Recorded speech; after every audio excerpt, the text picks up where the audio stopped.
अंतःकरण में स्फुरित हुआ विषय मेरे में नहीं है। थोड़ा विवेकवान बनो। शरीर तुम्हारा एक साधन का यंत्र है, शरीर तुम नहीं हो। ये पांच भौतिक ढांचा, इसके बाद सूक्ष्म, इसके बाद कारण, शरीर, स्वभाव, ये तीनों प्रकृति के हैं। तुम परमात्मा के अंश हो और ये शरीर प्रकृति के हैं। भोगों का आक्रमण, भोगों की इच्छा, भोगों की क्रियाएं शरीर से होती हैं। आप उसके दृष्टा हैं। इसलिए जो अधर्म की प्रेरणा हो, तो उस समय, जिस समय प्रेरणा हो रही, उस समय तुम उसको देखने वाले हो, तुम्हारे में नहीं है। अंतःकरण में स्फुरित हो रही, तुम्हारे में नहीं। और उस अंतःकरण में स्फुरित होती हुई असत प्रेरणा को भगवान नाम के द्वारा काटो। जिस समय स्फुरना उठ रही, उस समय राधा राधा राधा राधा राधा राधा राधा, वो कहेगा सुनो, हम देखो तुम्हें दिखा रहे हैं, ये भोग की बात सुनो, इसमें बड़ा सुख मिलेगा। और राधा राधा राधा राधा राधा, उसकी सुनो मत, वो नष्ट हो जाएगा। जब हम काम को अपने ऊपर लेते हैं, तब हम परेशान हो जाते हैं। भगवान ने सहन करने के लिए आज्ञा दी है। मात्रा स्पर्शास्तु कौन्तेय शीतोष्ण सुख दुखदा आगमा पायनो अनित्यास्तास्ति तिक्षस्व भारत। ये आने जाने वाले विकार हैं, ये स्थायी नहीं रहते। स्फुरित हुआ उस समय तुम साक्षी भाव में रहिए, मेरे में नहीं है।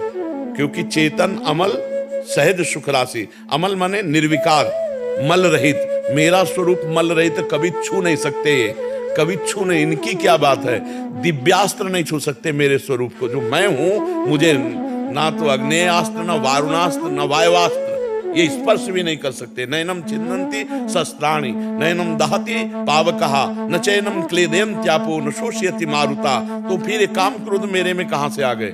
मेरे में नहीं है। अंतःकरण में जो प्रकृति का स्थान है, मन बुद्धि चित्त अहंकार, उस अहम में अंतःकरण में स्फुरित होते हैं। मैं साक्षी भाव से विवेक के द्वारा उन क्रियाओं को अपने में स्वीकार नहीं करूंगा और ना करूंगा, खत्म।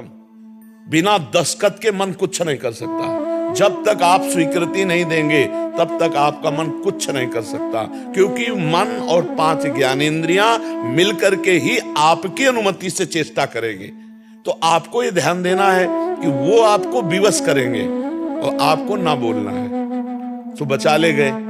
यम ही न व्यथ्यन्ते ते पुरुषम पुरुषर्षभ सम दुखा सुखाधीरम स्वमृतत्वाय कल्पते। जो मन और इंद्रियों में प्रमथन स्वभाव है, जिस विषय को पकड़ती तो हठ पूर्वक पकड़ के इतना जलन पैदा करती कि लगता भोग लो और शांत हो जाएगा।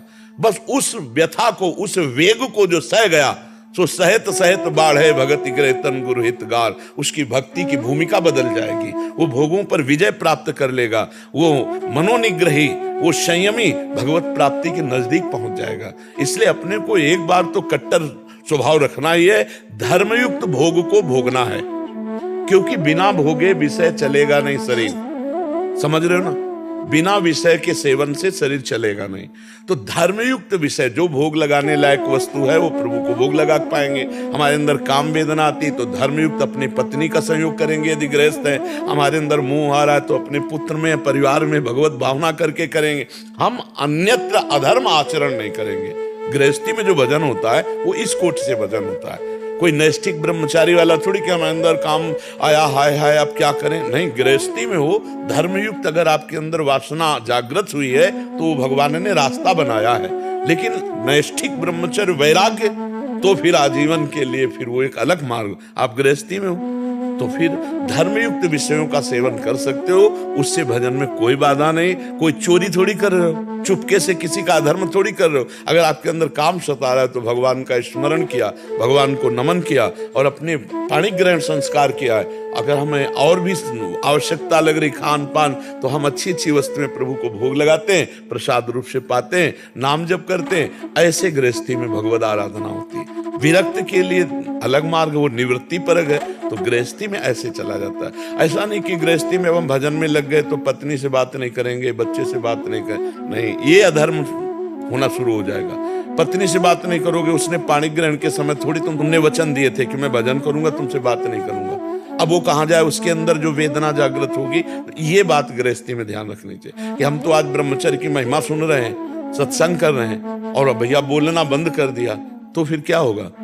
वो कहीं गलत मार्ग में गई तो आप अधर्म से युक्त हो जाएंगे। इसलिए गृहस्थी में बहुत सोच समझ के चलना, और धर्मयुक्त काम भगवान ने कहा मैं हूं, तो इसलिए अधर्मयुक्त चेष्टा ने पराई बहन बेटियों की तरफ हमारा मन जाए तो हमको उसको धिक्कारना है, उसको उसकी बात नहीं माननी, लेकिन धर्मयुक्त जाए तो बात मान लेनी है, फिर उसमें उसको भी सपोर्ट करना होगा। सपोर्ट ना किए वो मन तो तुम्हारे यहाँ बैठ ही नहीं सकते, मन सपोर्ट ना करता तो यहाँ बैठे, तो मन अगर सपोर्ट देने लगा तो भजन में आगे बढ़ा देगा।